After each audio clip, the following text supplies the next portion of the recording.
नमस्कार, welcome to पी2एच। मेरा नाम अभिषेक कुमार सिंह है। आज का हमारा क्वेश्चन है, निम्नलिखित राजवंशों डायनेस्टी के बारे में बात हो रही है, किस क्रम में सीक्वेंस की दिल्ली पर शासन किया। दिल्ली सल्तनत में अगर आप देखेंगे तो इसका एक न्यूमोनिक्स है, गुलाब, खिले, तो, सूंग, लो। गुलाब से हो गया गुलाम डायनेस्टी, गुलाम वंश। खिले से खिलजी, तो से तुगलक, सैयद और लोधी। तो गुलाम वंश जो हमारा था वो 1290 से 1206 ईस्वी से लेके 1290 तक। खिलजी 1290 से 1320, 1320 से 1414 तक तुगलक था। 1414 से लेकर 1450 ईस्वी तक सैयद, और 1450 से लेकर 1526 ईस्वी। तो गुलाम वंश के बारे में एक चीज़ ये, इसमें 3 वंश थे। कुतुबी, इसके साथ इल्तुतमिश का था, जिसे बोलते थे शमसी, और बलबनी, जो बलबन।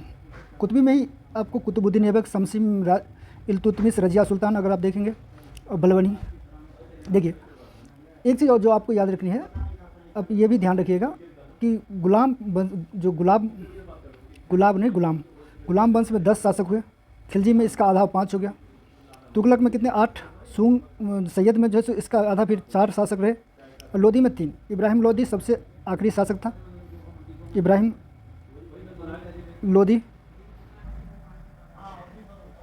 लोधी सबसे लास्ट का शासक था। और जो आपको एक चीज़ और याद रखनी है कि कितने सालों तक इन लोगों ने शासन किया था। तो 1290 से 1290 के बीच कितने साल हो गए? 84 ईयर्स। 1290 से 1320 कितने? 30 साल हो गए। और फिर 1320 से 1414, 1320 से 1480 प्लस 94 ईयर्स तक इसने शासन किया। और ये कितना हो गया? 36। और ये हो गया जो कि लोधी वंश था, वो कितने साल तक हो गया? 76 ईयर। तो सबसे ज़्यादा साल तक किसने शासन किया? तुगलक वंश। आपको ये चीज़ें याद रखनी है। दूसरी, इसका सीक्वेंस याद रखना है कि गुलाब, खिलो तो सूंघ लो। आप ये याद रख लीजिए, गुलाम वंश, खिलजी वंश, तुगलक, सबसे ज़्यादा साल तक इन्होंने शासन किया। किस वंश में कितने शासक थे? गुलाम वंश में 10 थे, खिलजी में 5, उसका आधा हो गया, तुगलक में 8, सैयद में 4 और लोधी में 3। तो इसका जो सही उत्तर है हमारा, गुलाब, खिलो तो सूंघ ले। तो आप इस हिसाब से लगा लीजिए, सबसे पहले कौन सा आएगा? खिलजी वंश, उसके बाद तुगलक, फिर आ जाएगा लोधी, सैयद और लोधी। तो 4 3 1 2, इसका सही आंसर है डी।